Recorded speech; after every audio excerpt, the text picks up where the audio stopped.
So clearly, central banking macro is something you've been thinking about deeply for a long time. I think we've thoroughly explored the many problems that the system currently has. And it seems not only is it a set of problems, but it seems to be expanding exponentially. There's more and more duct tape being applied to this antiquated system. The leaks are showing it in multiple ways. And at the basis of this, in my opinion, is that, again, we have government debt as base money. We're not even using gold anymore, right? There's not even a bare asset underpinning the financial system for most participants. Then the value of base money becomes premised on the government's ability to enforce tax collections, right? That's essentially what is a U.S. Treasury, right? It's debt from the government.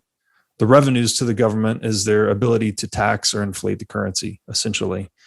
It's also future productivity. That's what it boils down to, future productivity. Yeah, from the productive economy. So my question is this: if we keep going down this path where governments need to inflate and tax more, right, to generate the revenues necessary to cover the promises that have been created through this debt-based system, they're effectively suppressing the productive economy, right? Because we know low and predictable taxes leads to a booming economy, and the reverse is also true. High and unpredictable taxes leads to a contraction in the economy. To my mind, this means that they need to try and exert more and more control and more coercion to keep the system operating. Are we going down a path where, and this is, I'll just throw out a dystopian theory that I've heard, where vaccines are becoming mandated, right? That will become your vaccine passport. Your vaccine passport will become your vaccine passport app, which will become your CBDC wallet. And then they control your money as a centralized utility, similar to what China is doing with a social credit score. Right. I mean, it sounds maybe crazy to some people, but I would say, given the trajectory we've witnessed over the past 18 months with government intervention, plausible, I would argue, at least.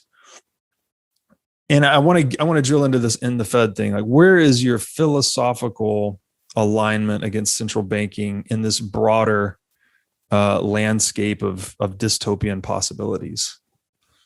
Well, I just think the free market would do it better. I don't think we need a central bank. I think the free banking system that you and I have discussed in other conversations that we had in the 1800s, I don't see why that was bad. I think that was a great system. It wasn't perfect, obviously. There were bank failures, but you took your gold, you put it with the bank, they issued their own currency, and there was no government intervention. There was no central bank. There were no bailouts. So people were incentivized to make sure that they put their money with a bank that had a good balance sheet and that lended productively into society, that lended to companies that would produce stuff that could therefore sell it, make a return, and pay them back with interest. That's how banking used to work, believe it or not. Now it's the banks, they don't even keep the loans on their books. But you go down to your Wells Fargo to get a home loan, and before the ink's dry, they've already sold it to Fannie and Freddie, and they've already sold it to Wall Street, and it's already prepackaged into a mortgage-backed security, and it's most likely on the Fed's balance sheet or something. So I would like to see us go back to a system like we had that was just based on the free market determining what interest rates were, and the individuals in the real economy just making prudent decisions on where they want to store their money or their excess productivity. Along the lines of kind of what you're saying before too, going back to a lot of this gets very complex, and you really get into I get into the weeds. But I think for the average person, if they could just start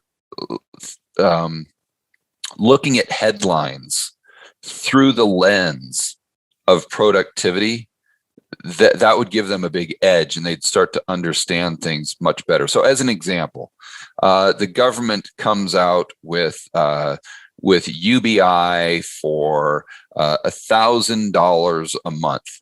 So the average Joe or Jane might sit there and scratch their say, okay, so man, I wonder what's going to happen to the economy. I wonder what it's going to look like in 2 or 3 years. I wonder what this is going to do for the standard of living. What type of environment are my kids going to grow up? What all these questions that go through all of our minds. I think if you can just distill it down to asking yourself, is whatever I'm reading in this headline, is it going to create a society that can create more stuff or less stuff? Right.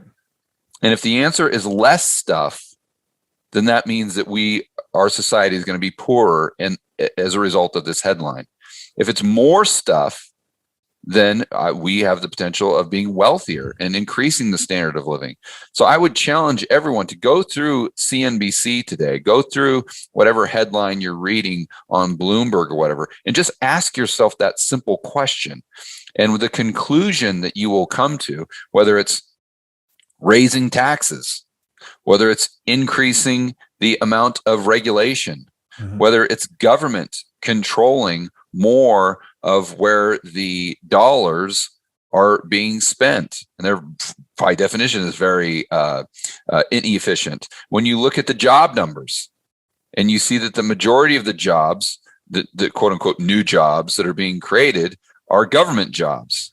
Okay, to ask yourself that question. You look at Elizabeth Warren wanting to spend an extra, $80 billion a year to add to the budget for the IRS. Okay, you may think that's a great thing. You may not. But just even if you think it's great, just ask yourself, in the future, is that going to create a society that is producing more or less stuff? Most likely less. Right? Absolutely. So you can go through that with pretty much with everything once you understand. And this is what's so hard for people is they just always associate dollars with wealth. Yep.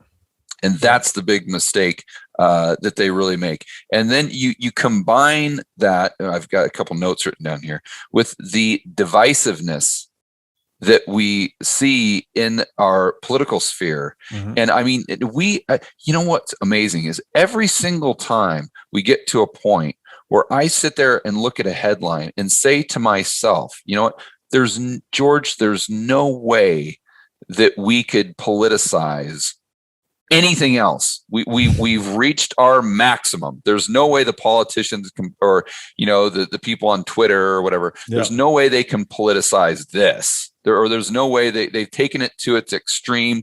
We've found the limits of what we can politicize. Now they're politicizing inflation. What? Like where, what path does that take us down? And so again, you just ask yourself those questions and you can see the direction that we're going. We're paying people to stay home and not produce.